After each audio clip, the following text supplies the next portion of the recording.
Bueno, buenas tardes. Antes que nada, Buenas. un gusto poder charlar con ustedes. Siempre en esta etapa de formación en la cual están ustedes, es muy importante que puedan tener información de una manera clara. ¿Para qué? Para que ustedes puedan decidir después qué hacer. El problema siempre sucede cuando una parte tiene la información y la otra no. Un artista se puede sentir a veces hasta estafado cuando firma algo porque no conoce la profundidad de lo que está firmando. Lo que vamos a charlar hoy, que tiene que ver con derechos intelectuales, sucede un poco eso. Antes que nada, les quiero contar qué es el Instituto Nacional de la Música. El Instituto Nacional de la Música es un órgano de fomento a la actividad musical, que es bastante nuevo. Digo, en realidad tiene 6 años y medio. Y a diferencia del Instituto de Cine, que tiene más de 50 años, ¿no? El Instituto del Teatro, que tiene ya 30 años, o a ver, 20, 23 años, digo, el Instituto de la Música es nuevo, tiene 6 años y pico. Y es producto de el trabajo organizado de los músicos y de las músicas de todo el país en los últimos años. Se dio un movimiento que, sobre todo de músicos independientes, digo, que veíamos que no había un lugar en el cual podamos ser contenidos a la hora de ayudarnos a desarrollar un proyecto artístico. Siempre era, poníamos de nuestro bolsillo un dinero para generar contenido, ya sea discos, videos, shows, recitales, etcétera, y no había nada que nos ayude, nos dé una mano.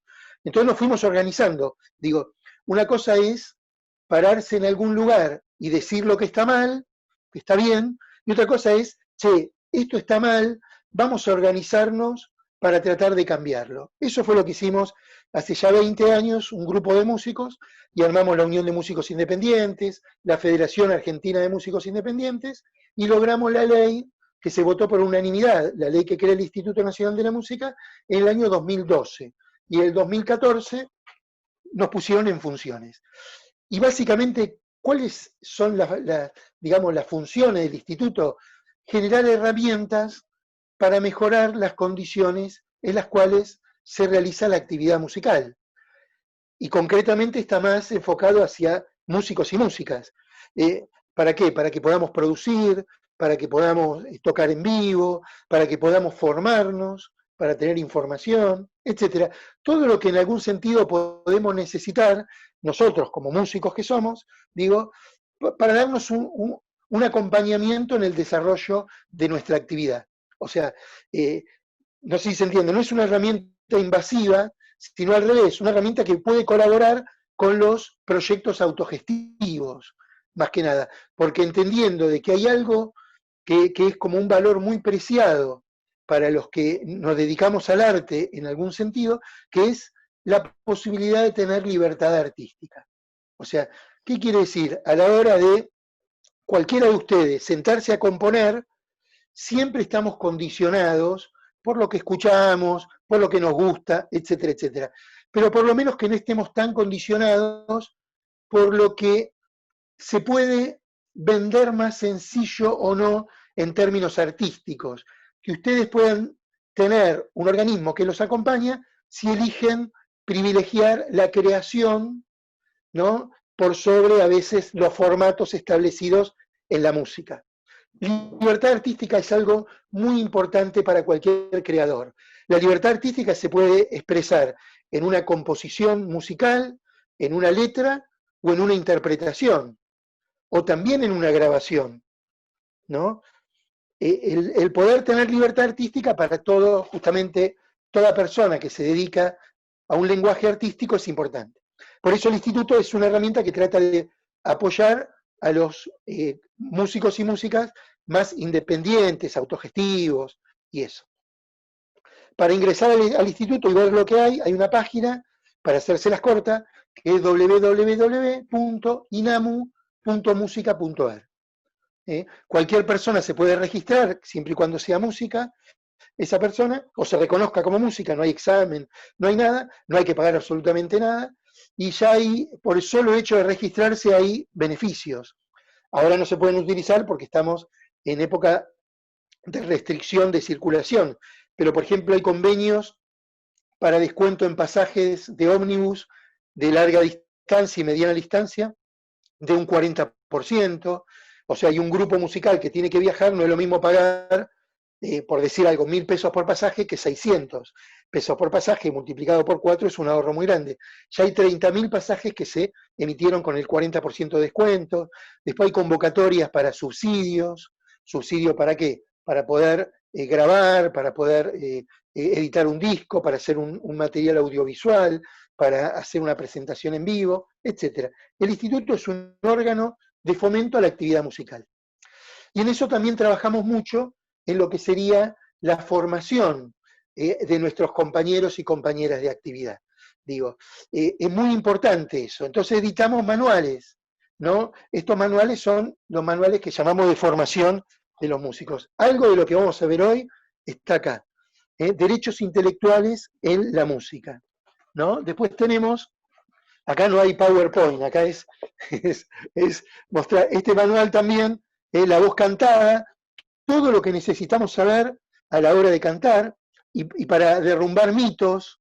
La leche sirve, el agua caliente, qué sé yo, las gárgaras, no sé qué, la pastilla de menta, todo ese tipo de cosas, eso más ejercicios, todo está acá. Lo pueden descargar de la página, también gratis, e inclusive los manuales están en braille, por si tienen algún músico o música con dificultad de visión o músico ciego, lo puede pedir y se le envía gratis al mes en formato braille.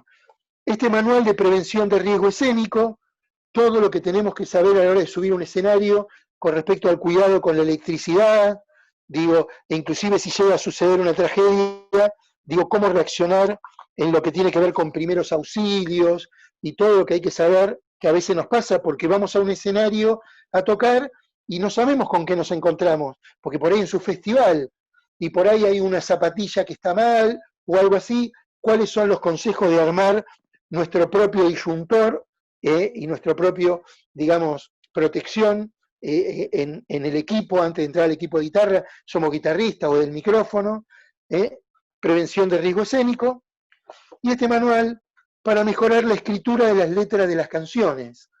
Entonces tenemos desde Miguel Cantilo, que hizo el texto general, muy buen letrista del principio del rock, pero también está Peteco Carabajal, Elisandro Aristimuño, Silvio Rodríguez, que colaboró con el manual, está Jorge Drexler, Lito Nevia, contando anécdotas de cómo resolvieron alguna parte de una letra, que a veces hay dificultad para resolverla, ¿no?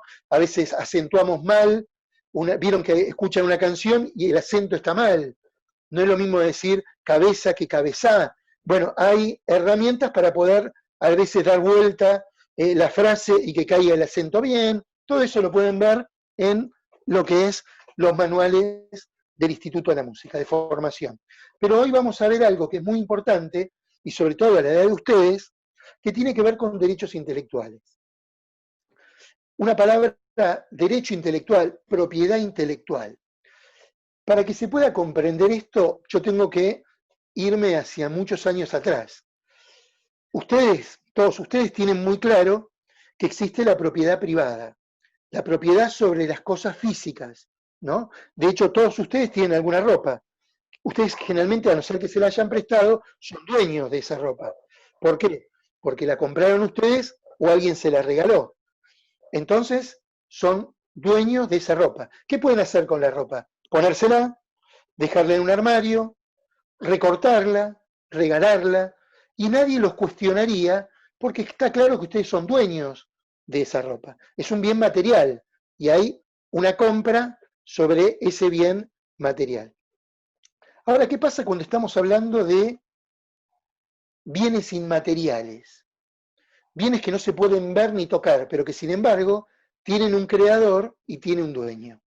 Vamos ahora a retroceder un poco la historia, donde con un ejemplo se va a comprender bien qué es esto del derecho intelectual o de la propiedad intelectual de algo.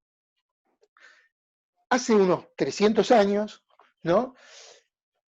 Los libros se escribían a mano, porque no existía un dispositivo, o más, 500 años, no existía un dispositivo que permita imprimir a gran escala un libro. Entonces, ¿qué pasaba? El escritor se ponía a escribir y escribía a mano un libro, la primera página, ¿no? El desarrollo, todo, 300 páginas, terminaba el libro, una historia, ¿no? Que contaba una historia, contaba, digo, lo que quería contar, un libro. Terminó de escribir el libro, tardó a lo mejor 2 meses, 3 meses. Alguien se lo quería comprar el libro, o él lo prestaba o se lo quería comprar. Bueno, esperame que tengo que escribir otro de nuevo para poder vendértelo. ¿Por qué? Porque no hay ningún dispositivo que lo imprima. Entonces tenía que volver a escribir de nuevo el libro a mano.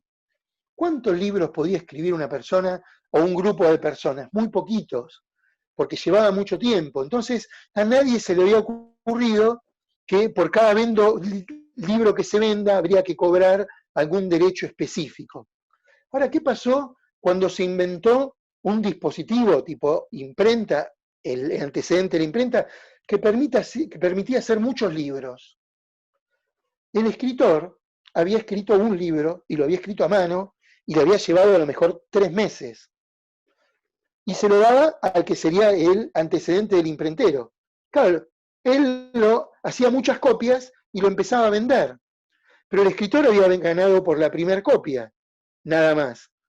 Y tampoco podía saber cuántas copias se iban a vender. Ahí se empezó a pensar que tenía que haber un derecho que el escritor pueda cobrar por cada copia que se venda. Hasta ese momento no había la posibilidad de hacer muchas copias porque la tecnología no lo permitía. Cuando la tecnología lo permitió, no podía ser que el que tenía dueño de la máquina de imprimir se quede con toda la ganancia cuando el más importante había sido el escritor.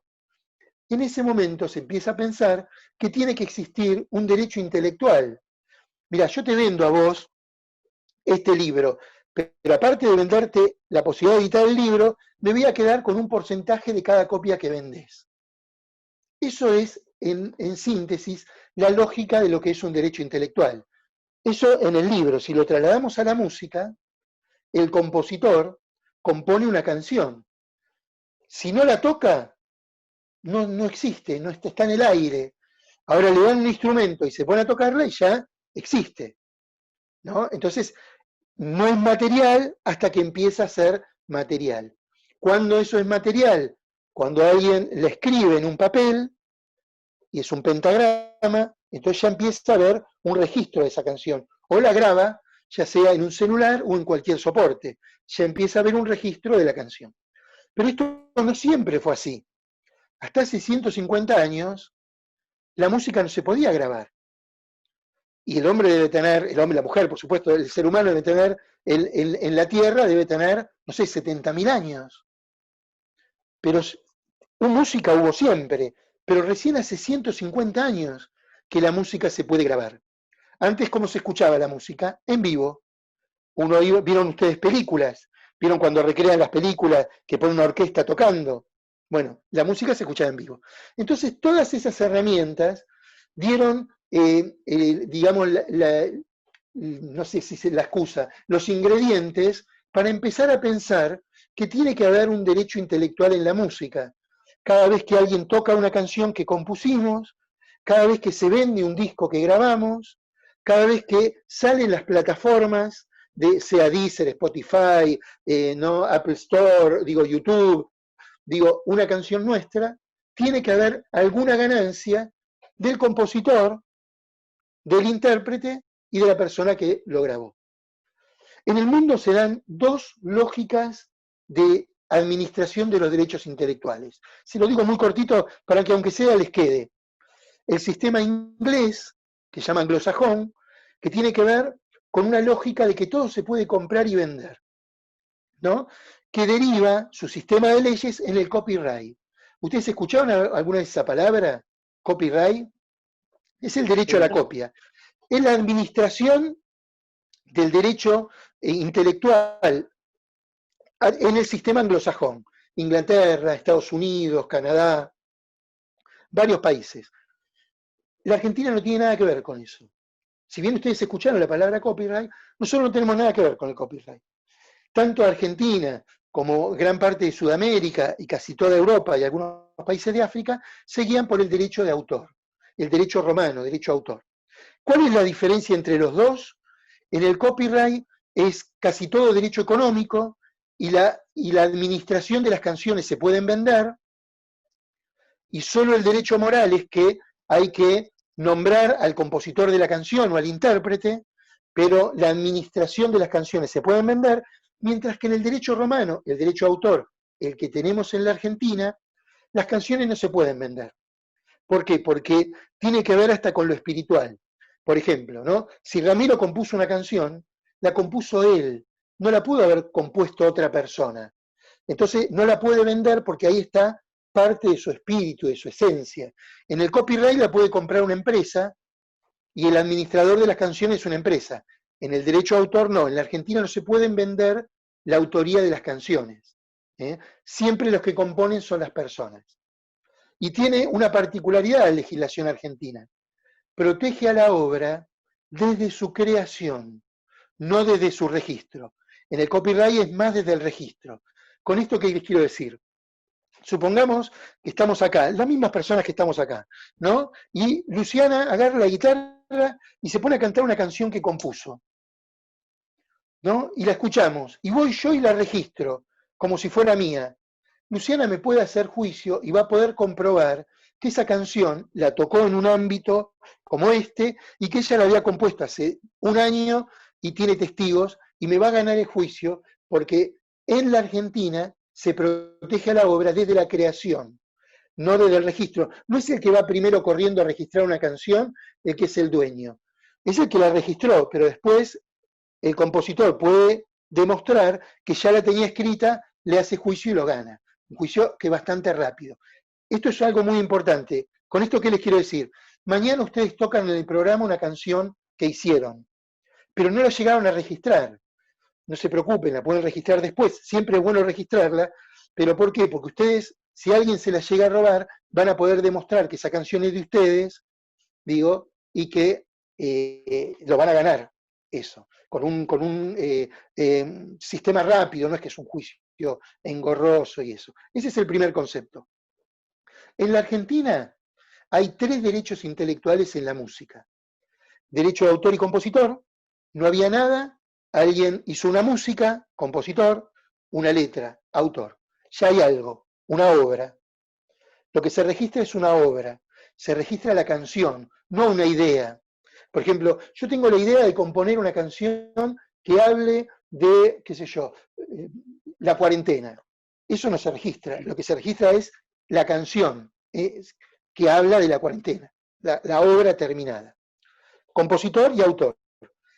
Cada derecho tiene una entidad de gestión colectiva, se llaman, que administra los derechos. En el caso de autor y compositor es SADAIC, Sociedad Argentina de Autores y Compositores. O sea, que si alguno de ustedes compone, tiene que registrar esas canciones, tiene doble registro, primero en la Dirección Nacional de Derecho de Autor y después en SADAIC.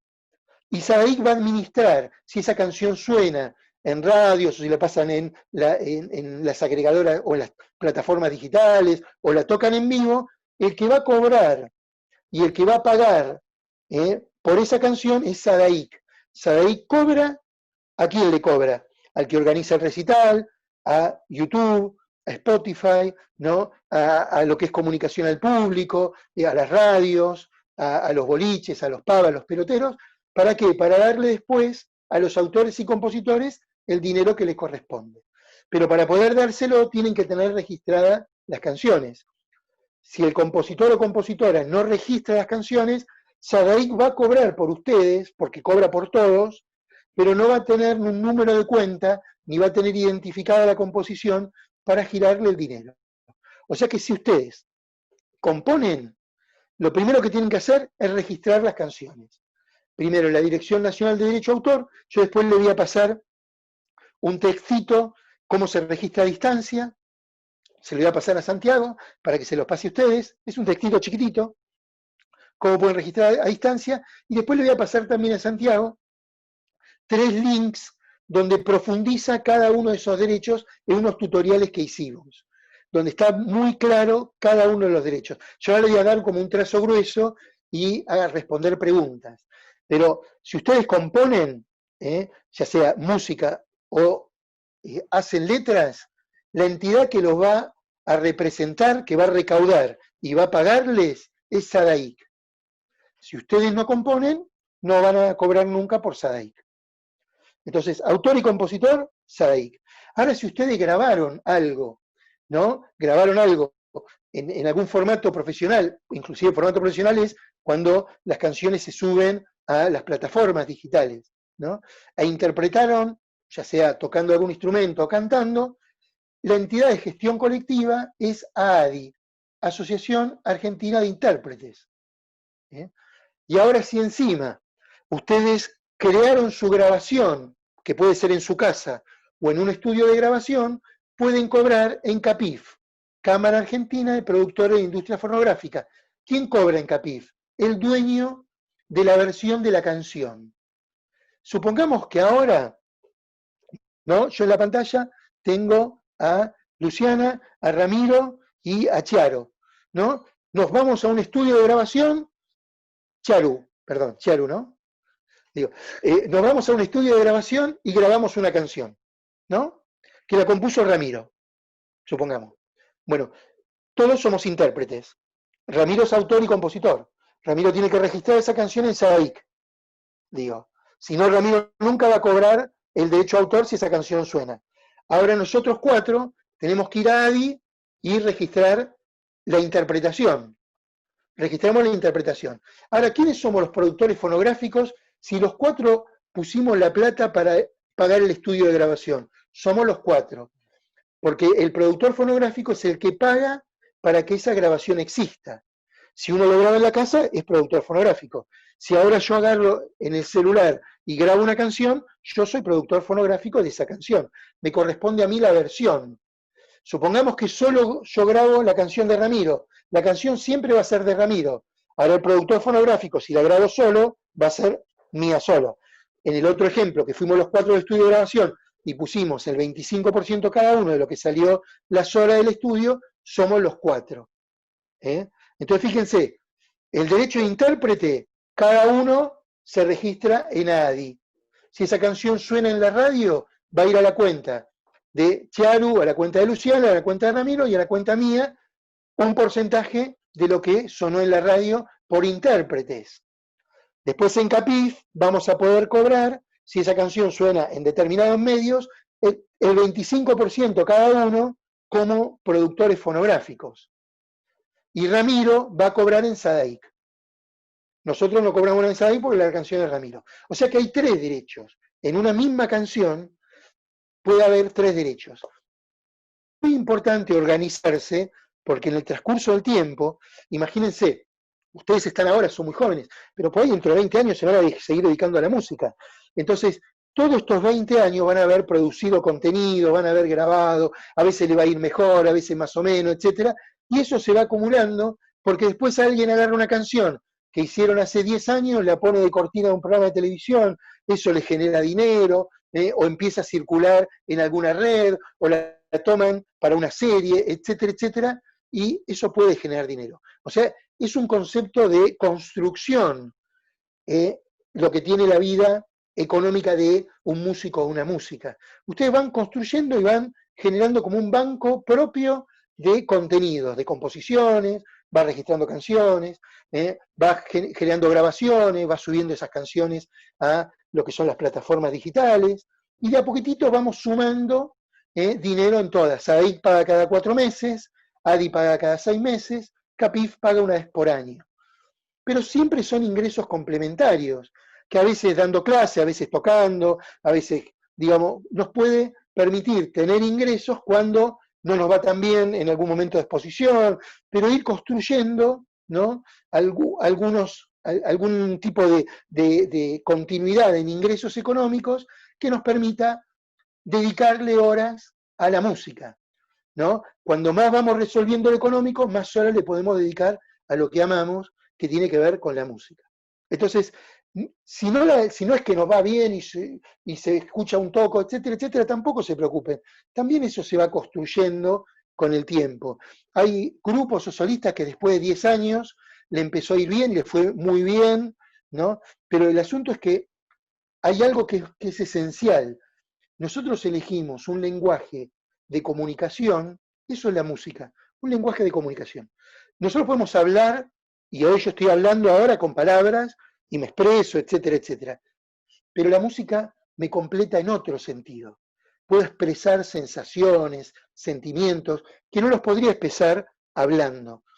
Y si tenemos esa posibilidad de comunicarnos con un lenguaje extra, tendríamos que tener, digo, la posibilidad de ser un poco más felices, justamente porque tenemos una herramienta más que a veces no las tienen el resto de las personas.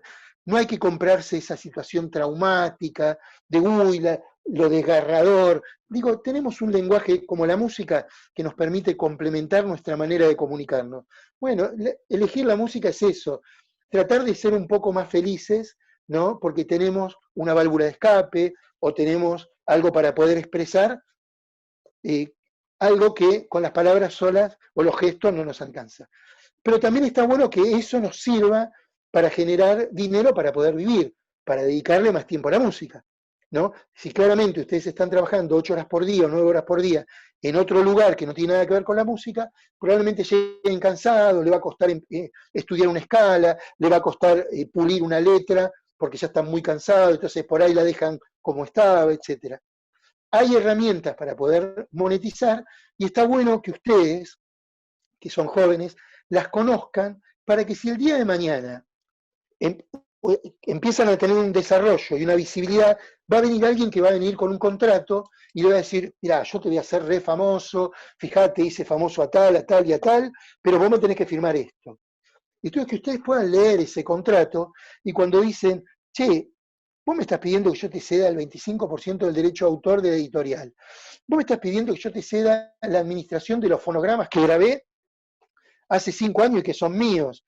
Digo, ¿y vos querés que la marca de mi grupo tener la voz? Yo no te firmo eso ni de casualidad. ¿Sabes por qué? Porque después soy preso de que si vos no laburás como tenés que laburar, firmé un contrato que me ató por 10 años a vos. Digo, yo tengo que tener la posibilidad de leer un contrato. Y ojo, muchas veces esos contratos están hechos con letras que dificultan la comprensión. Y nada de lo que nosotros firmemos puede ser algo que no podamos comprender. No está bueno que el que mismo que nos hace firmar el contrato nos dé la interpretación del contrato. Y si quiere decir eso, que vos me estás diciendo, poneme eso en el contrato, que yo eso sí lo entiendo. Lo otro que vos me decís, yo no lo entiendo.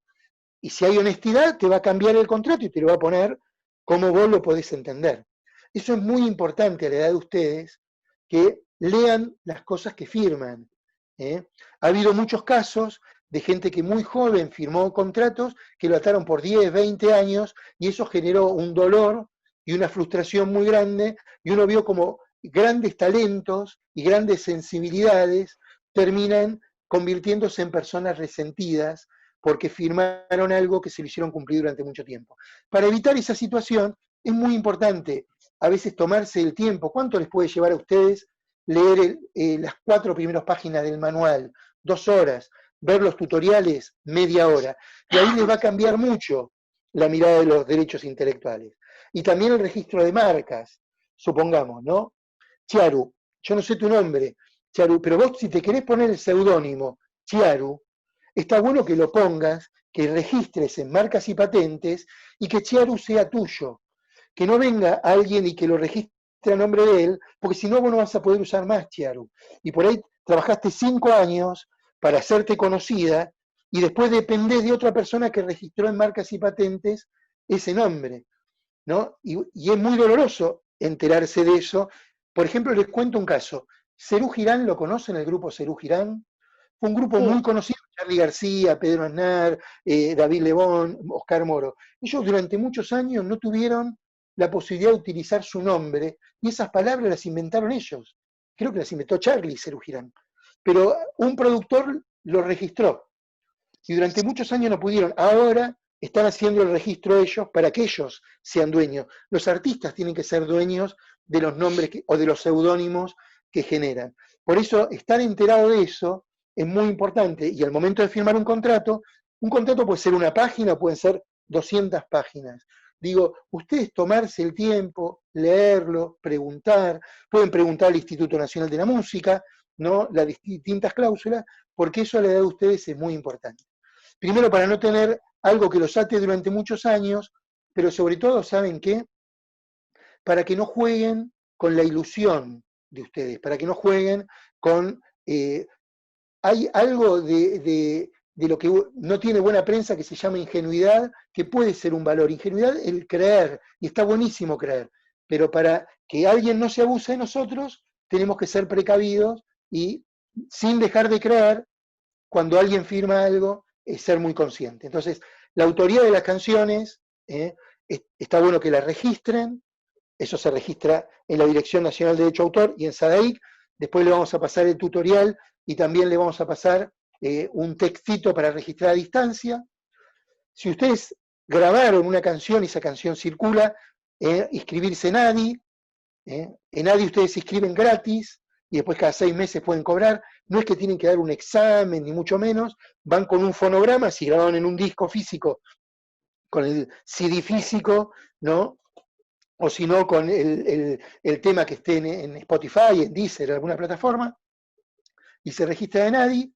Y si grabaron y son dueños del fonograma, o sea que ustedes grabaron esa canción y pagaron el estudio de grabación, pueden cobrar en CAPIF.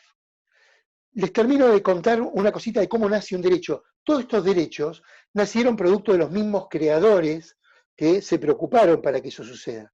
Cuando yo les contaba antes, les cuento el último derecho que surgió. Digo, bueno, en realidad tiene que surgir otro que tiene que ver con lo digital, pero el anterior.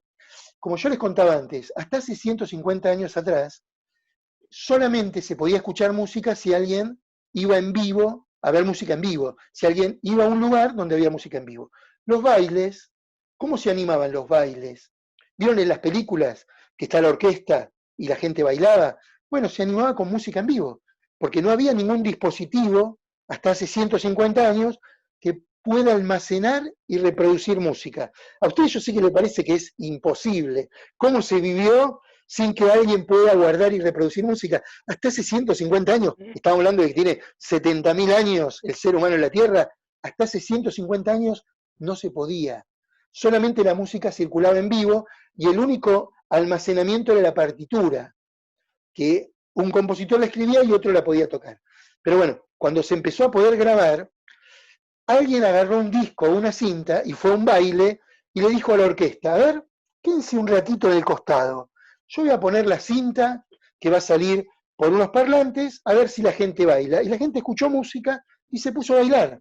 ¿Y qué hizo el dueño del local? Le dijo a los músicos, no vengan más, porque yo no necesito pagarles todos los días que hay baile, porque comprando un solo disco ya me saco de encima todos los problemas laborales. Bueno, ahí se armó un lío bárbaro. ¿Por qué? Porque los músicos decían, che, pará, nosotros no grabamos el disco para quedarnos sin trabajo, lo grabamos para que la gente lo pueda comprar y llevárselo a la casa. Ahí se tuvo que generar un derecho, que es esto de comunicación al público. Cuando hay música sonando en un boliche, en un pub, en una discoteca, en un pelotero, en un supermercado que tiene música, en un hotel, en una radio, etc., esos lugares pagan para que esa música de comunicación al público pueda estar circulando. Y ahí ese es el dinero que cobra a ADI y CAPIF para pagarle a los intérpretes y para pagarle a los productores fonográficos. Recordemos que el productor fonográfico es la persona que pone la plata para que la grabación exista. ¿Vieron? Un derecho nace de eso. Viene una tecnología, irrumpe, genera una distorsión, bueno, de alguna manera se arregla, la gente se quedó sin trabajo, pero cobra porque el dueño del local tiene que pagar por pasar música porque está lucrando con la música. De eso se tratan un poco los derechos intelectuales, que uno hace un gran esfuerzo, ya sea para componer una canción, interpretarla o grabarla, y si alguien genera dinero cuando utiliza esas canciones, tiene que pagarlo. Y ahí viene el derecho a autor, El derecho, del derecho intérprete y el derecho de productor fonográfico. Pero el derecho de autor está en todos lados. En una música de una película, en tocar en vivo. Por ejemplo, ahora nos juntamos y hacemos el mismo ejemplo, ¿no? Nos juntamos, vamos a hacer un recital y cobrar entrada. Agarramos una tiquetera, nos juntamos los 4, hacemos un recital. Entran 100 personas y, como los vieron en el programa, no sé qué, pagan 1.000 pesos por persona, ¿no? 100 personas, 1.000 pesos, 100.000 pesos. Una recaudación linda. Va Sadaic y cobra el 12% de la recaudación, ¿no? ¿Para qué? Cobra 12.000 pesos. ¿Para qué? Para darle a los compositores de las canciones que nosotros 4 vamos a tocar. A veces son canciones nuestras, a veces son canciones covers. Bueno, el compositor se lleva el 12% dividido entre todas las canciones que se tocaron de lo que se recauda en un recital, porque muchas veces el compositor no está. Imagínense, nosotros 4 hacemos un tributo a, qué yo, por poner a alguien, a Charly García. Entonces vas a ahí, recauda el 12%, ¿no? De la recaudación. ¿A quién le da esa plata? A Charly García. Es el 12% que le corresponde al autor o compositor, digo. Entonces, hay derecho a autor cuando hay música en vivo, cuando hay propaganda, cuando hay una película, cuando hay una grabación. Siempre que hay música, hay compositor. Siempre hay derecho de autor. El derecho de intérprete y de productor fonográfico es cuando esa música circula en comunicación al público. Peloteros, pubs, supermercados, discotecas, radios, etc. ¿Por qué? Porque tanto el derecho de intérprete como el derecho de productor fonográfico es sobre un formato grabado.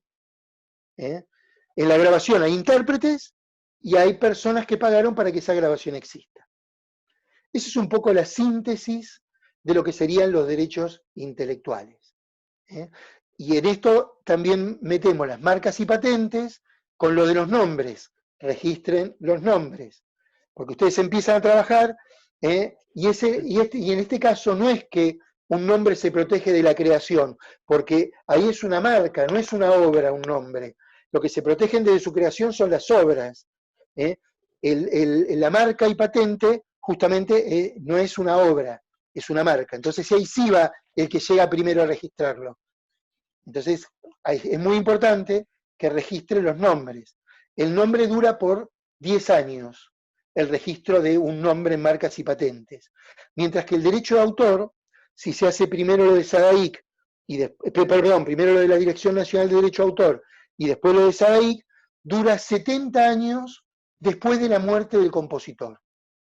O sea que una vez que se muere el compositor, es heredado por, digamos, nuestras personas, digamos, cercanas, los herederos, durante 70 años. Y después pasa a dominio público. Dominio público es que cualquiera puede hacer uso de la canción. La mayoría de la música clásica que nosotros escuchamos, ¿no? Cuando escuchamos Bach, Beethoven, etc., está en dominio público. Y el dominio público, en algunos países, es pagante, como en la Argentina, se paga como si fuera el compositor vivo y ese dinero va al Fondo Nacional de las Artes. Pero en otros países, como Estados Unidos, el dominio público no es pagante. Por eso no sé si ustedes cuando veían dibujitos animados, muchas veces había mucha música clásica. Ponían esa música porque estaba libre de derechos. Entonces se ahorraban un dinero los productores. En la Argentina no, siempre se paga y ese dinero va al Fondo Nacional de las Artes. Pero cualquiera de ustedes puede hacer una versión de un tema de dominio público, cambiarle la letra, hacer modulación, etcétera, que no hay problema. Ahora, si quieren cambiar la letra de una canción que está protegida, ya sea el autor vivo o todavía no pasaron 70 años de que murió, tienen que pedirle permiso a el que tiene el derecho. O sea, por ejemplo, vamos al caso que hemos hecho antes. Yo no puedo grabar una canción de Ramiro cambiándole algo sin pedirle permiso a Ramiro. Porque él va a hacer juicio y lo va a ganar. El dueño de la obra es el compositor. Ni siquiera una palabra le puedo cambiar. Le tengo que pedir permiso a él. Y si la quiero poner en una película, le tengo que pedir permiso a él. Si la quiero poner en una propaganda, le tengo que pedir permiso a él. Digo, en la Argentina, siempre que se utiliza una composición, salvo para tocarla en vivo. Para tocarla en vivo no hay que pedirle permiso a nadie, porque se entiende que es la difusión de la obra y que va a recaudar. Si no, sería imposible que cada uno, cada vez que va a tocar en vivo, le pida permiso al compositor. Pero si la va a grabar y cambiar algo, o si se utiliza en una propaganda, en una película, una campaña política, siempre hay que pedirle permiso al compositor y autor. Perdón, ¿y si traducís la letra también? Sí, muy bien, muy buena pregunta. Y cuando vos traducís una letra, estás haciendo una versión castellana de un tema, supongamos que sea en inglés. Vos la podés cantar en vivo, y como decía antes, no va a haber ningún problema. Ahora, si la querés grabar, y hasta podés cobrar algún derecho sobre esa versión, tenés que tratar que la editorial te reconozca la versión castellana. La mayoría de las canciones que ustedes conocen de afuera tienen una editorial que las administra, ¿no? Una editorial que las administra. Entonces, por ejemplo, de los Beatles es Northern Songs. Yo quiero que me reconozcan una versión castellana de Yesterday, digo, ¿no? Y porque me parece que la letra está buenísima, etcétera. Y aparte, sí, porque la voy a grabar, pongámosle, qué sé yo, con el Indio Solari. Entonces, se va a recontra conocer, etcétera. Yo quiero que me reconozcan la versión. Bueno, tengo que ir a la editorial y decirle, mira, yo tengo esta versión de Yesterday. ¿Ustedes me reconocen la versión castellana? Y me dicen, y la verdad que el proyecto está bueno, etcétera. Te la podemos reconocer, pero te vamos a dar el 5% del derecho a autor. Digo, un porcentaje chiquitito, pero bueno, te conviene porque decís, se va a conocer, tengo una versión reconocida castellana, etcétera. A veces es muy difícil que de canciones de los Beatles te reconozcan una versión castellana. Pero bueno, hay que hacerlo, digo, el intento. Pero cualquier canción, si te reconocen la versión, podés lograr un porcentaje del derecho a autor, siempre que se cante esa versión, la versión en castellano, no la versión original. Pero es eso, vos la podés cantar en vivo haciendo tu versión libre, pero si la vas a grabar, uno recomienda que hagas el trámite en la editorial, averiguás en Sadaic quién administra los derechos a esta canción. Digo, puede ser de cualquiera, ¿no? De cualquier canción. En Sadaic te dice, mira, la tiene esta editorial. Y ahí comunicarte, miren, tengo este proyecto, quiero hacer una versión castellana, etcétera, etcétera, y te lo pueden reconocer. Digo, no es imposible. Lo mismo si querés, perdón, lo mismo si querés agregarle una parte a alguna canción ya existente. Claro, vos siempre que haya una modificación de la obra, una versión castellana es una modificación de la obra. Tenés que solicitar el permiso o al autor y compositor, si es en la Argentina, directamente, ¿no? Vas y te comunicás, ¿no? Suponete que a vos te gustó una canción de Agustina, ¿no? Entonces, te gustó y te encantó la canción, pero vos decís, che, estaría buenísimo esta canción sumándole una parte C, una especie de segundo estribillo. Bueno, le preguntás a Agustina, che, ¿te parece que está buena? Todo, vos me das el consentimiento, no me lo ponés en un papel por la duda que el día de mañana te pelees con Agustina te haga juicio por este y otro, me lo ponés que no tenés ningún problema en que yo grabe la canción y le sume un segundo estribillo, listo, ya está. Le sumás el segundo estribillo, va a cobrar Agustina, y si ella te da un porcentaje del derecho a autor de esa versión, también vas a cobrar un poco vos. Digo, pero siempre necesitas que el autor o compositor te den la autorización para modificar la obra. Si no, si la tocas en vivo no pasa nada, pero si la grabás, sí, ahí sí vas a tener problemas. E inclusive hubo casos que hubo juicios que tuvieron que pagar mucho dinero, ¿no? Y hubo casos que hubo que inclusive sacar los discos de circulación, porque no habían hecho el trámite de autorización de modificación de obra. La modificación puede ser, el tema es un tango y vos lo haces en rap. Está modificada la obra. Digo, entonces tenés que solicitar permiso al compositor o compositora y autora si es en la Argentina, ¿no? Y si es el extranjero, a la editorial. Diego, Yo tengo una pregunta. Sí, dale, Agus. Dale, Con Agus, que te respecto a señalábamos como las compositor. instrumentales, con respecto a las instrumentales que se cobran las licencias, a mí me está pasando en ese caso, yo compré la licencia de un beat para hacer una canción de rap arriba. Sí. ¿Puedo registrarla ya comprando esa licencia? ¿Puedo registrarla como mía? al instrumental. Depende del tiempo que utilices. Depende del tiempo que utilices. Digo, cuando vos decís, lo utilizás durante toda la canción, depende también de la licencia que te dieron. Fíjate la licencia que vos compraste, a qué te autoriza esa licencia. Claro. O sea, vos, cualquier licencia que tengas tiene un marco en lo que te autoriza. Lo que no te autoriza, no lo podés hacer. Digo, si la licencia te autoriza a grabarlo, etcétera, etcétera, o a ser parte de una composición, digo, lo podés hacer. Generalmente, igualmente, lo que se registra en Sadaic es la melodía y la letra, no la instrumentación. ¿No? ¿Se entiende? Digo, lo que se registra. Ahora, cuando hay una melodía monótona, tipo trap, rap, etcétera, etcétera, vos registrás esa melodía, ese tono. Puede ser una nota, dos notas que van y vienen, pero vos registrás la melodía y la letra. Digo, no la instrumentación. Poder registrar un arreglo cuando ese arreglo es muy importante. Cuando es media canción el arreglo. Por ejemplo, qué sé yo, los Rolling Stones, ¿no? Satisfacción. Chan, chan, chananan, chananananan, ta. Es un riff.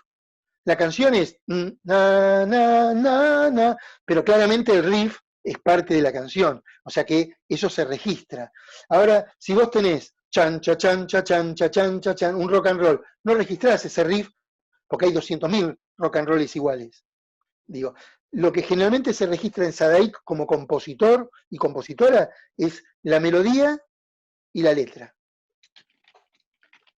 La melodía con una estructura armónica sencilla, supongamos do, re, mi menor, etcétera, y la melodía. Y por otro lado, Claro. la letra. Eso es lo que se registra. Perfecto. Otra pregunta, perdón, ¿no? Registré mis canciones ahora porque online, y me dijeron de que me iban a informar por otra instancia, que hay varias instancias que hay que cumplir para registrar una canción. Sí. Primero habría que ver dónde la registraste. Se registra primero en la Dirección Nacional de Derecho a Autor. Si es online, es trámites a distancia. Ese es el textito que yo le voy a pasar a Santiago, así no hay ninguna duda y lo tienen todos. Es un textito chiquitito, pero está bueno que lo tengan, digo, que es este, ¿ven? Este textito no es mucho, no sé si se ve porque a ver, saqué la cámara, es este, un textito así, ¿ven? Que tiene unos links que a usted le va a poder permitir registrar las canciones a distancia. Primero se registra la Dirección Nacional de Derecho a Autor, pero hay que hacer un envío físico por correo. Digo, esto es para todo el país. Hay que hacer un envío físico por correo. Entendamos esto. Ustedes están registrando algo que puede ser muy valioso, que puede valer más que una casa, inclusive. Cuando ustedes le pueden preguntar, no sé, a León, ¿cuánto recaudó por Solo le pido a Dios? Seguro que recaudó mucho más que una casa. Y a ninguno de nosotros se nos ocurriría no tener la escritura de la casa, o no tener un papel que certifique que esa casa es suya.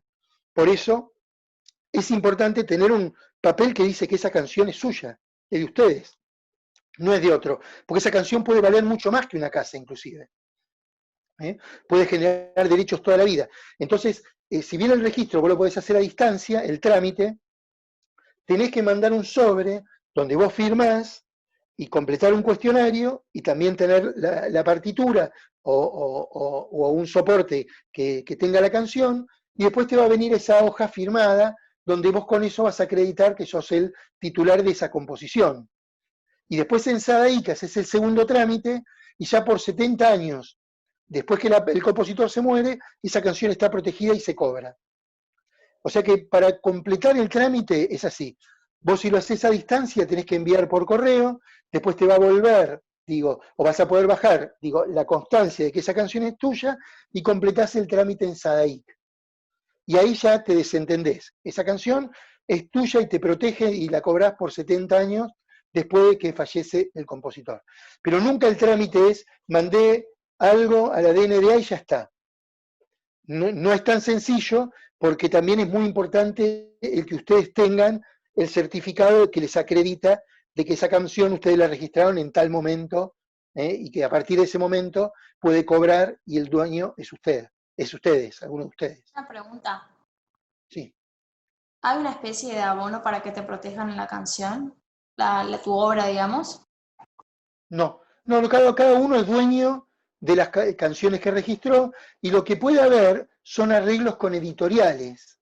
O sea, suponete viene una editorial de una compañía discográfica y dice, mira Liliana, a mí me gustan mucho tus canciones, veo un gran futuro, quiero firmar con vos. Y vos ves un nombre de una compañía discográfica y decís, uy, qué bueno, ahora se lo cuento a mis viejos y se van a poner re contentos, se lo cuento a mi pareja y se va a poner re contento. ¿Por qué? Porque viene tal compañía y quiere firmarme con una editorial. Digo, la editorial te administra los derechos de las canciones. Lo que te tenés que fijar en el contrato es, che, ¿qué me va a dar la editorial a cambio de que yo les dé el 20% de lo que generan mis canciones? Tiene que figurar ahí lo que te van a dar a vos. Si te dicen, no, pero te vamos a dar difusión, no, pero te vamos a hacer que tus canciones la cante todo el mundo, bueno, ponémelo en el contrato. ¿Cuánto me vas a dar de difusión? Poné tanto dinero, poné algo, porque si no es la promesa de lo que te van a dar a vos, y vos vas a firmar el 20% de por vida son 70 años después de muerta la persona, para que esa editorial se quede con un porcentaje de lo que generan tus canciones. Eso es una editorial que es como una especie de administrador de los derechos de autor. La puede administrar el propio autor o tener una editorial. La editorial te va a pedir un porcentaje.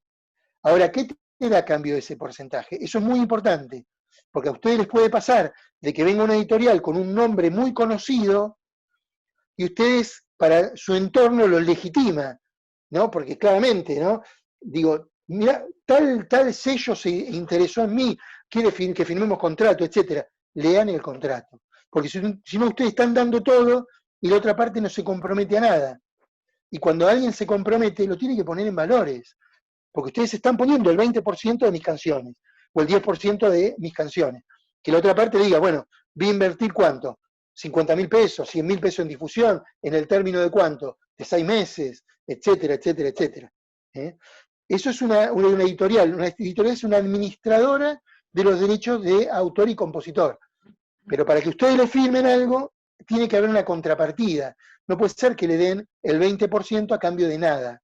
Y el 20% de por vida, 70 años después de muerto, a cambio de nada. Y si a ustedes le va bien, van a tener un socio que va a seguir cobrando siempre, y por ahí ese socio no hizo nada por ustedes. Por eso decía lo de los contratos. Pero no existe un abono, a no ser que vos pagues a un estudio jurídico para que vea eso, pero en realidad no lo necesitarías eso, porque Sadaí cobra y te tiene que pagar, digo. A lo sumo puedes armar una mini estructurita para seguir por internet, si alguien usa tu canción, que la huella digital, si es un fonograma, te salte por algún tipo de sistema. Pero no busquemos, antes de estar preparados, a alguien que haga las cosas por nosotros. Tratemos de hacerlo primero nosotros, y cuando deleguemos, si estamos sabiendo lo que delegamos. O sea, ¿qué quiere decir esto? No desvalorizamos lo que delegamos porque sabemos lo que cuesta, pero tampoco lo dejamos que alguien lo valorice tanto y que lo nuestro valga poco. Por eso está bueno conocerlo primero, y si tenés que firmar contrato con una editorial, lo firmás, pero sabiendo que estás firmando. Lo mismo con un sello discográfico, lo mismo con cualquiera. Por eso es muy importante el conocer estas cosas. Una pregunta. ¿Qué pasa si en una composición propia citas una frase de otro cantante o otro autor? Citar, digamos, repitiendo la misma frase, cantada y todo. Depende de en qué contexto la cites, digo, y si hacer referencia o no. O sea, si es una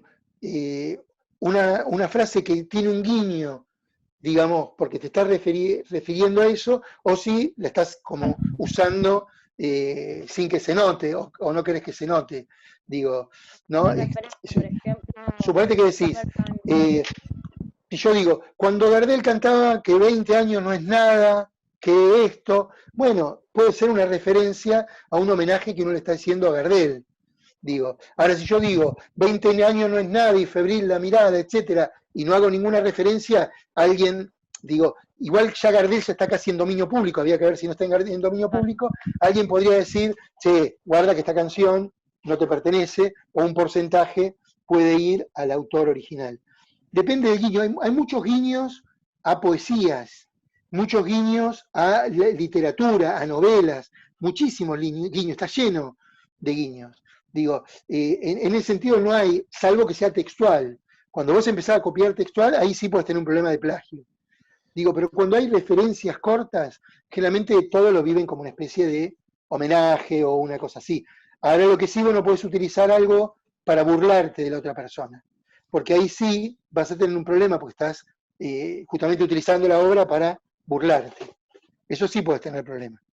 Yo utilizo una frase de alguien para burlarme de él, sí. Si eso está protegido, vas a poder llegar a tener problemas. Hasta ahora yo no conozco ningún caso que haya habido algún homenaje en alguna letra y haya habido algún problema. No conocemos. Bien, Sí, gracias. Diego, quería hacerte tenía en realidad 3 preguntitas acá redactadas.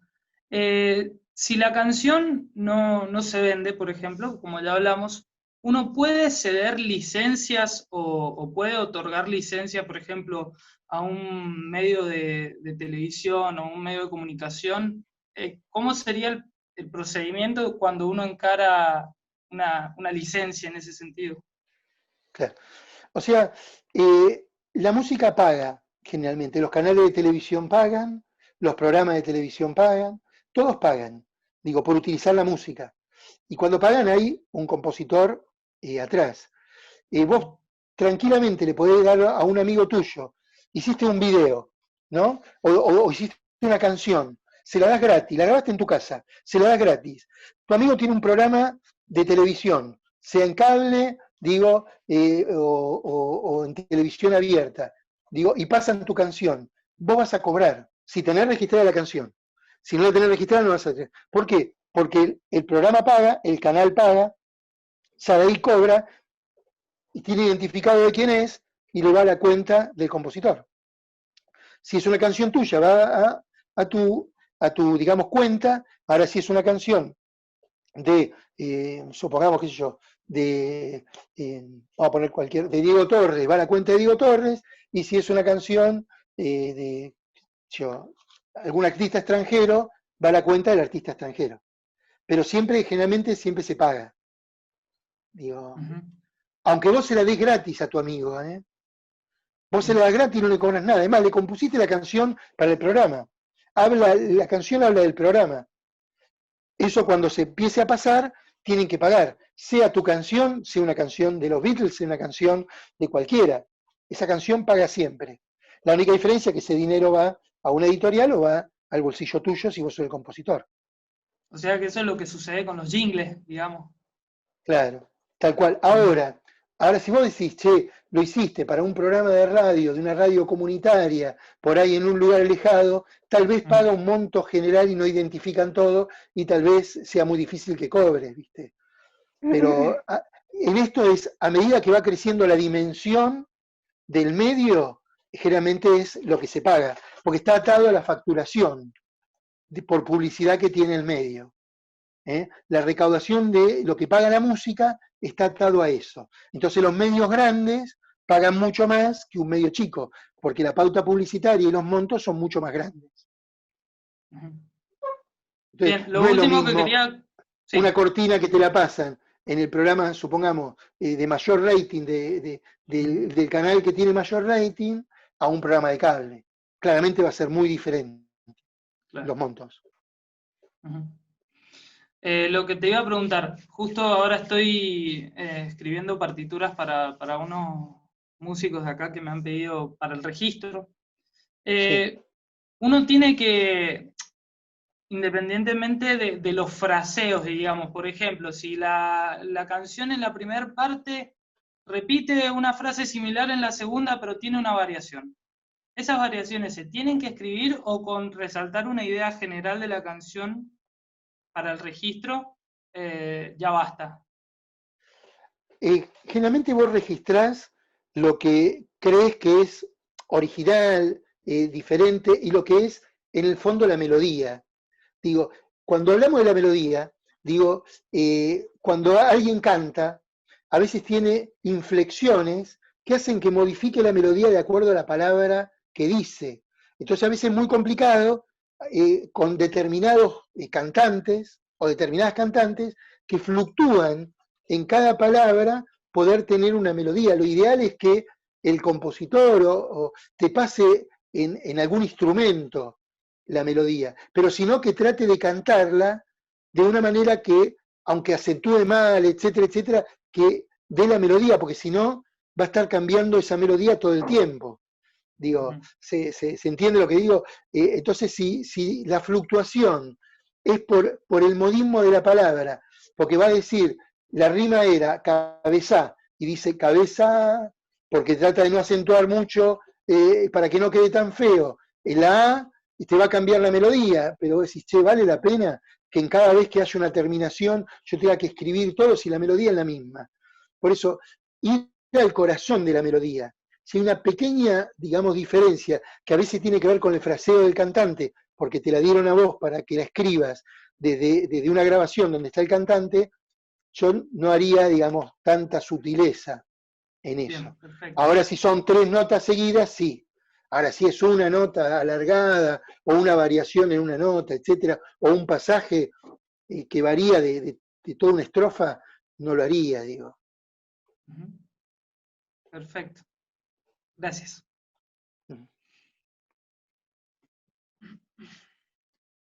¿Alguna otra duda que tengan sobre ¿Diego? derechos intelectuales? Sí. Quiero hacerte una consultita. Está Sí. muy bueno todo lo que estás contando. Y quería preguntarte sobre el hecho de subir a Spotify. Sí. Tanto canciones de composición propia como covers.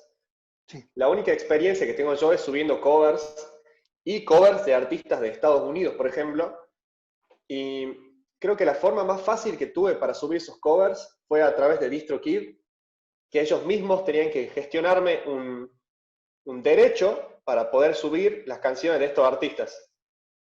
Y eso me salió un dinero aparte del que me cobraban por estar en la plataforma y etcétera. Es algo que no tengo, la verdad, nada claro, el hecho de subir canciones propias y canciones covers a Spotify.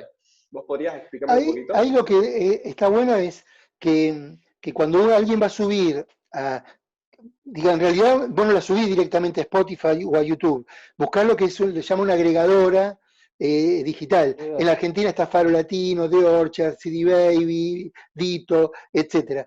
Te acercás a un intermediario, que sería una especie de intermediario, y hablas con él con respecto a qué repertorio vos vas a hacer, etcétera, etcétera, y ellos te van a decir de qué manera, digamos, es la más productiva. Digo, podés ir a cualquiera de esas, hay una que está más arraigada en la Argentina, que es Faro Latino, pero las otras trabajan igual, de la misma manera. Digo, consultarle, y ellos sí te la suben a Spotify, a YouTube, a Deezer, etcétera, etcétera. Son como intermediarios. ¿Por qué es necesario un intermediario? Porque claramente, a no ser que vos seas un artista que genere muchísimo dinero, Spotify no te va a crear una cuenta a vos y te va a pagar a vos por las difusiones que haga.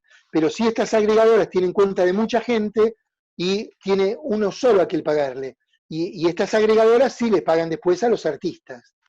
Entonces, lo que uno haría es hablar con estas agregadoras cualquiera, Faro Latino, Edito, CD Baby, The Orchard, digo, y decirle, mira, yo tengo todo este material, puedes tener 10 discos editados. Pasa que muchos artistas de bastante edad están subiendo sus grabaciones a las plataformas digitales y buscan una agregadora, y por ahí tienen 10 discos, 20 discos. Entonces lo suben y hay canciones que generan mucho dinero después. Hace poquitito con el instituto recuperó un catálogo, el catálogo de Music Hall, y se editó un disco que es La Grasa de las Capitales, que se cumplían 40 años, que fue el boom en las plataformas. Charly García, Pedro Aznar, David Lebón y Oscar Moro. Salió una edición en vinilo muy linda, etcétera, y disparó también en las plataformas digitales. ¿Por qué? Porque las plataformas las escucha gente de cualquier edad. Entonces, pasaron a ser como lo más escuchado, etc. O sea que no es solamente algo nuevo, sino algo que vos ya tenés, que lo podés poner a monetizar. Digo, uno lo que recomienda siempre es apostemos a todo. Si podemos sacar un soporte físico, sacamos un soporte físico.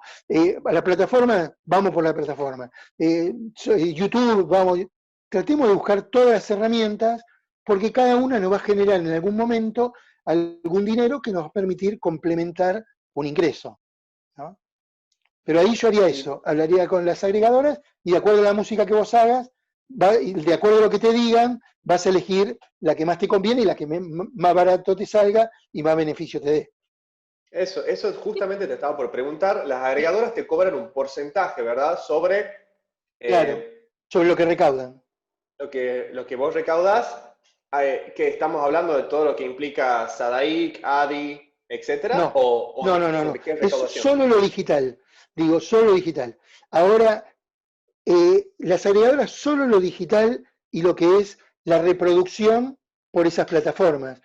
Por eso te decía antes, si la canción que grabamos los 4 suena en Spotify, vos vas a cobrar como autor en Sadaic, porque Spotify le paga a Sadaic, YouTube le paga a Sadaic.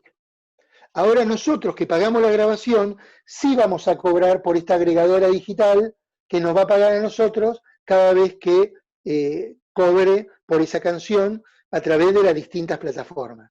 El compositor siempre cobra en Sadaic. Ahora, como vos decías, en ADI no existe el derecho digital. Entonces, solo cobra, hasta ahora, es todo un debate que se está dando ahora, hasta ahora, por lo digital, los que son dueños de los fonogramas.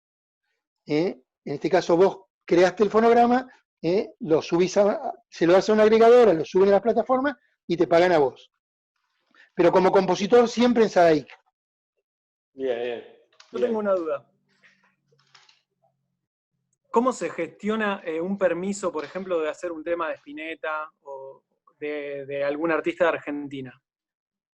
Eso depende, te digo, de qué tipo de versión vas a hacer. Si es una versión exactamente igual, no hay ningún problema.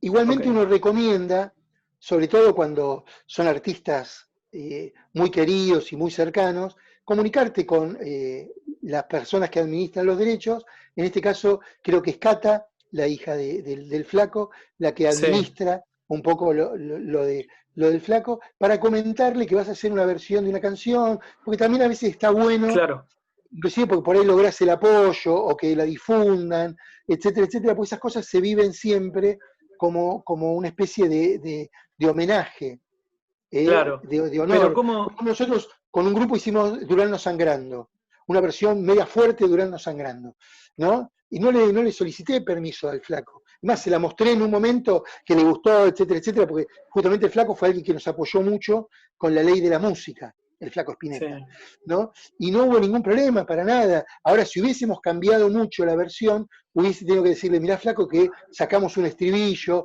pusimos esto, a vos te joroba que la grabe, si lo conozco se lo digo así, y si no le mando un mail, y si no busco a algún familiar, que voy a hacer una alteración, siempre en el marco de que estamos haciendo un homenaje y que el derecho de autor lo va a cobrar la familia. Claro. Digo, o sea, no hay nada negativo en esto. Hasta ahora nunca hubo algún problema de ese tipo. Pero uno recomienda que uno se comunique, al contrario, también para lograr hasta el visto bueno y el apoyo. Digo, y que no tienen que subir todas las versiones de Durano Sangrando la familia, suba también la que hicimos nosotros, porque también es un honor para nosotros que eso suceda. Claro. Pero ¿cómo, a través de, cómo me puedo comunicar, por ejemplo, en este caso? Estoy haciendo un tema de... Vas a Sadaic, una versión de... preguntás en Sadaic, tenés dos formas. Ingresás a Sadaic, a la página de Sadaic, y vas a compositores, y igualmente ahí capaz que no te sale quién lo administra, porque algún tema puede ser en coautoría. Pero preguntás en Sadaic, mandás un mail a Sadaic, diciendo quién tiene la administración de esta canción, porque quiero hacer una versión. Y ellos te van a decir, mira, la administra tal editorial, tal persona, etcétera. Y ahí te comunicas con la persona. Sadaic es el que tiene todos los datos de todas las composiciones que hay registradas en la Argentina. Buenísimo, gracias. Última pregunta. ¿Qué pasa con los ingresos de una canción antes de ser registrada? No hay ingresos. Ahí tenés dos situaciones. Una, vos la podés registrar y no registrarte vos te tenés que registrar para poder cobrar, esa canción genera dinero y te la guardan 5 años. Y otra, que la canción no esté registrada, pero que haya un pago específico para esa canción. Ahí tenés posibilidad de recuperar algo. Por ejemplo, una cortina de televisión. Pagan por esa cortina. Está identificada, ¿no? No es música en vivo. Ahora, si vos la cantás en vivo en un recital y no pasaste la planilla, olvídate, no la cobrás más. Digo, no hay registro de que vos tocaste esa canción, no hay registro de nada. Y la plata se distribuyó entre los que pasaron la planilla. No se guarda la plata. Supongamos que hacemos un recital, 10 personas de las que estamos acá. 5 pasamos planilla, el dinero que se recaudó se distribuye entre los 5 que pasaron la planilla. Los que no pasaron ya está, porque en algún momento te tienen que pagar. Entonces se distribuye entre los que pasaron la planilla. Planilla identificando las canciones que tocamos, ¿no? Todo esto está bien contado en los tutoriales. Digo, ahora, si ese dinero está identificado, se puede recuperar tal vez 6 meses, 1 año, no mucho más. Por eso es muy importante registrar las canciones. Ahora, si te la pasaron por radio, la tocaron en vivo, etcétera, no la recuperás. Ahora sí, si es de una música de una película o de una cortina de televisión, ahí tenés un tiempito más que lo podés, porque está muy identificado eso. Pero la recomendación es registren las canciones. Pueden registrar hasta 15 canciones gratis por mi primera canción en la DNDA. Toda esta información la tienen profundizada en los textos del INAMU. Digo, si no, esta charla tendría que durar como 5 horas o 6 horas y solo se quedarían con una partecita, que es lo que da la capacidad que tenemos todos, que son 1 hora y media, 2 de fijar la atención. Mirá. Por eso esto se complementa con lo que le voy a pasar a Santiago para que le acerque a ustedes y van a profundizar en lo que quieran profundizar. Hola Diego, una pregunta. Sí.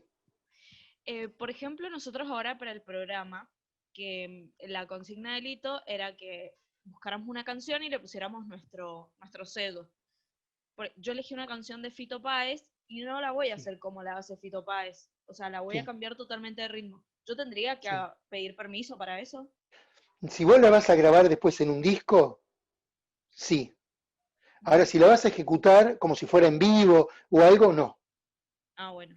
No tenés problema con eso. Ahora, si la vas a grabar, sí. Si la vas a dejar plasmada, sí por la duda, para que, digo, no tengas ningún problema. A no ser que piense que es irrespetuosa, no hay problemas. Cuando hay algunos cambios así mínimos, etc. El problema es cuando se puede considerar irrespetuosa o le cambiás el ritmo. Suponete que es alguien que hace tango y lo hiciste en ritmo de heavy metal y se sienta re mal. Dice, yo no quise que mi canción, bueno, te has que haber pedido permiso, digo. Pero generalmente no sucede ningún problema. Pero para tocarla en el programa no vas a tener problema. Bueno, buenísimo, gracias. Diego, le hago una consultita. Hay una cosa que todavía no me queda claro, que es en qué casos hay que pedir permiso y en qué casos no. Por ejemplo, yo cuando subí algunos covers en YouTube, ellos me dicen, mirá, detectamos que esta canción no es tuya, claro, pero puede seguir su vida, sin embargo, lo que se monetiza a partir de aquí va a ir para el dueño de la canción. Tal cual, sí. Sin embargo, Sí. no sé si es que yo entiendo mal o qué, pero creo que en Spotify no funciona de la misma forma. Claro. Tengo una confusión ahí, o por ejemplo, cuando subimos un cover a Instagram, nadie nos dice nada. Ahí no tengo bien claro cuáles son los límites. Claramente, ¿sabes por qué? Porque son tecnologías que no encontraron un lugar donde asentarse. La de YouTube es claro, es el compositor, es AIC, y te dice, che, yo te dejo que vos en el cumpleaños, si querés que festejaste de tu amigo, pongas esta canción. No hay ningún problema, yo te dejo, no hay ningún problema, pero la monetizo yo. Te dice el que administra la canción. Digo, porque el autor soy yo, si no, saca esa canción de ahí y pone otra. Digo, el tipo tiene esa posibilidad. Digo, o vos agarrás y cambiás la canción y dejás lo mismo. Entonces ya ahí cambiaste la canción. Lo que te está diciendo ahí, el compositor le dice, che, yo te dejo que esto funcione porque a mí me conviene, pero lo monetizo yo, si no cambia la canción. Digo, eso es lo que te dice, es el autor, o el que administra el autor. No te dice sacar el video, te dice sacar la canción. ¿Se entiende? O dejala y monetizo yo. Porque en ese caso aprovechan y se quedan con los derechos de autor de todo lo que se mueva en tu página. Entonces generalmente les conviene, poner todas las veces que quieras mi canción porque de alguna manera yo monetizo. Eso por un lado, ¿no? En Spotify le paga al autor, pero como no hay derecho intelectual sobre la interpretación, le paga el productor fonográfico. Spotify le paga al que hizo la versión, porque al autor le paga aparte. ¿Se entiende? Está claro eso. Y claramente acá no es una imagen, es una grabación. Entonces, sí, la grabación es mía. Spotify me va a pagar a mí. El compositor cobra por otro lado. Está muy claro eso. Acá, en lo otro, YouTube, ¿qué te dice? Yo no digo la imagen, si querés, monetizala vos, pero si la vas a monetizar, saca mi canción. Hace como una especie, no es de chantaje, dice, yo te lo dejo, pero la monetizo toda yo. En Spotify no se puede hacer eso. En Spotify no se puede hacer eso. El autor va por un lado porque vos sos dueño del fonograma y tenés derecho a cobrar. Monetizan los dos. Está bien separado ahí. En YouTube no. En YouTube está esa situación. Es como que en YouTube me deja subir los covers porque a fin de cuentas cobra el autor, ¿así es? Claro. El autor es el que administra. Generalmente hay una editorial atrás y esa es la que cobra y después le da al autor el porcentaje. Es eso. Bien. Entonces le conviene que vos lo hagas y subas y tengas, qué sé yo, una canción que esté en 10.000 sitios, toda monetiza en el mismo lugar. Y si no, no te puede prohibir que vos pases el video. Lo que te puede prohibir es que pongas esta canción en el video. Bien, perfecto. Eso sí. Porque si no, no tiene doble monetización YouTube, es más complicado eso. Spotify sí. Spotify claramente le da al que hizo el fonograma y a los autores. Y ahí no hay conflicto. Nunca Spotify te va a decir, che, esta canción no es tuya. No, Spotify le va a pagar al que subió la grabación, porque a los autores le paga por otro lado. Bien, bien. Buenísimo. Gracias. Bueno, si no hay más dudas, yo tengo que en un ratito entrar en Zoom, pero les quedó por lo menos en claro eso. En Argentina hay 3 derechos, derecho a autor y compositor, de intérprete y de productor fonográfico. Un músico o música independiente puede cobrar los 3. La importancia de registrarlo, aunque si bien se protege de la creación, la obra, es importante registrarlo, pero es importante registrar un nombre, porque eso sí no está protegido desde la creación. Una marca es muy importante. Y después estar informados. Antes de firmar un contrato, consulten, no se dejen apurar, por ahí, si no lo firmás ahora ya está, che, si tanto interés tenés, aguantame 24 horas para que lo leo bien y lo firmo, porque es la vida nuestra es, en este caso es la vida de ustedes, digo, hay que tomarse un tiempito, cuidado con las ilusiones, no la buena parte, con los espejismos, yo te voy a hacer conocido, me encantan tus canciones, todo, firmame acá y te voy a hacer famoso, guarda. Leamos primero y después firmemos. Nunca al revés.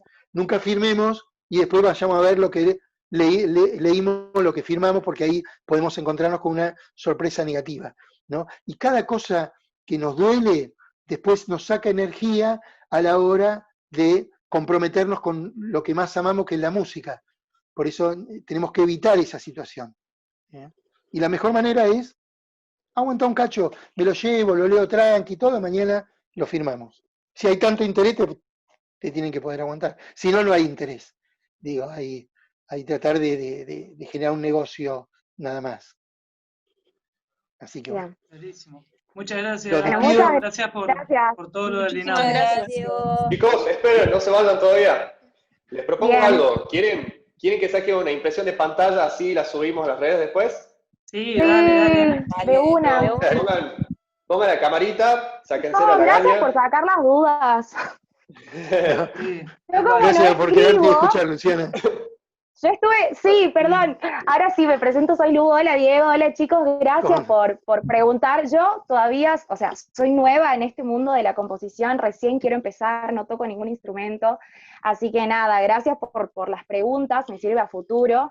Y lo que me interesaba saber en realidad era todo este tema del hacer covers, que también lo preguntó Valentina, así que me vino de 10.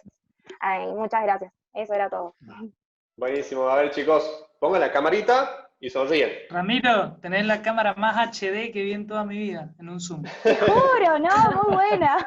Mal, sí. Tremendo. Se me ven las imperfecciones perfectamente. Ahí va. A las 3. A las 3. 1, 2, 3. Perfecto, creo que estuvo bien. Deme un segundito. A ver, sí, está bueno. Vamos otra vez. Otra. Oh. Ahí va. 1, 2, 3. Perfecto. Bueno, Listo. chicos, ya les voy a pedir el Instagram a todos. Gracias. Así les Dale. mando. Chao, y después les Buenísimo. mando por Santiago esos links, así los pueden ingresar. Dale, Gracias, dale, Diego. muchas Bueno, gracias, después va a estar la Diego. Que grabación les hecha. vaya bien, ¿eh? Chao, chao. Vamos con la música. Chao, chicos.